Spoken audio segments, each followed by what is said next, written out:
खुशामदीद नाज़रीन किराम, सामीन किराम, उम्मीद करता हूँ खैरियत से होंगे। आपका खैर खा आबद एडवोकेट हाई कोर्ट हाज़िर है। कानूनी मालूमात में से एक मालूमात इंफॉर्मेशन आप तक जो पहुँचाने जा रहा हूँ वो ये है कि अदालत का इख्तियार कहाँ कहाँ पे होता है। ज़ाब्ता कानूनी दीवानी के तहत सेक्शन 75 सिविल प्रोसीजरल कोड इसकी वजाहत करता है एक अहम इशू के मुतल्लिक कि power of court to issue commissions, यानी कि अदालती इख्तियार कमीशन इशू करने का। ये भी अदालत का इख्तियार है।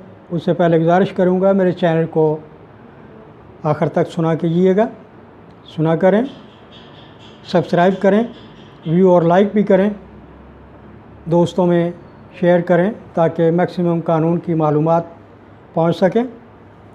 बेसिक बुनियादी मालूमात होनी चाहिए, किसी भी फील्ड में हो, इल्म हासिल करना हम सब का फ़र्ज़ है। प्रैक्टिकली तो लीगल एडवाइज़र, वकील, एडवोकेट्स, बैरिस्टर्स, सोलिसिटर्स, ये लोग सारा काम करते हैं प्रैक्टिकली, पेपर वर्क हो गया। मगर क्लाइंट्स और अमूमन आवाम को, पीपल्स को ये पता होना चाहिए कि कानून के मानी क्या है। जो हम काम करवाने जा रहे हैं, किसी वकील के साथ रब्ता कर रहे हैं, उसको हमने किस तरह अपना बयान करना है। तो उस बारे में ये भी है कि कभी कोई मसला बनता है तो क्या अदालत के पास इख्तियार है कि वो कमीशन इशू कर सके उस काम के लिए?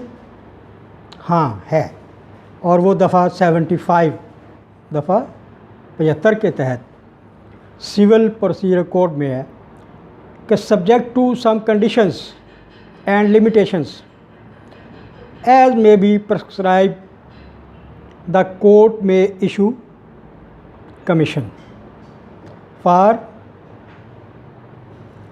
examine any person for witness।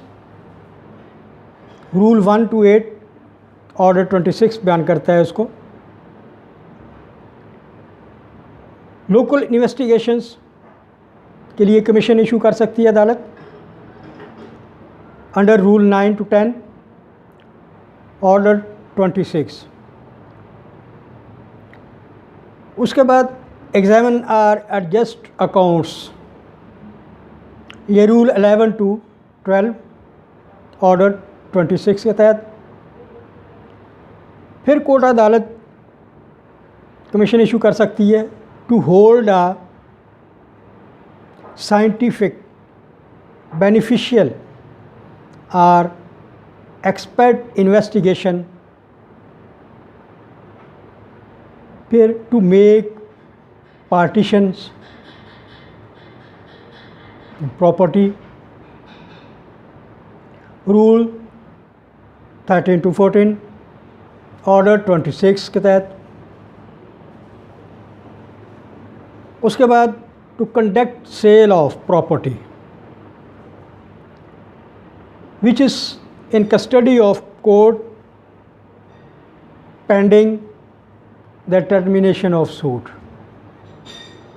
वो property which is destroyable, fragile within or before the court decision and determinations because of his conditions। At last, to perform any ministerial act, ये court के इख्तियारात हैं कि वो कमीशन इशू कर सकती है। एक तो किसी गवाह की एग्ज़ामिनेशन करने के लिए किसी बंदे का, या तहकीकात के लिए, या अकाउंट्स हिसाब किताब किसी कंपनी का जो डिस्प्यूटेड है, ब्रिंग इनटू कोर्ट, वो केस दायर हुआ है, उसके लिए पार्टीशंस का मसला है, बंटवारे का मसला है, उसके लिए वो प्रॉपर्टी जो जल्दी ख़राब होने वाली है और उसका केस अदालत में पेंडिंग है, उसका तयन नहीं अभी तक हो सका, वो भी वो सेल कर सकती है ताकि वो बिल्कुल ही तबाह ना हो जाए, ख़त्म ना हो जाए और उसका फ़ायदा भी कोई ना हो और नुकसान में जाए। इसके लिए कोर्ट कमीशन इशू कर सकती है, या कोई वो मिनिस्टेरियल एक्ट करना चाहते हैं उसके लिए कमीशन इशू कर सकती है। ये चीज़ें 7-8 स्टेप्स हैं जिनमें कोर्ट जो है अपने इख्तियारात, अदालती इख्तियारात इस्तेमाल कर सकती है और कमीशन इशू कर सकती है। आपसे गुजारिश करूँगा मेरे चैनल को सब्सक्राइब, लाइक और press bell icon button for legal information updations. Thank you very much. अल्लाह हाफिज़।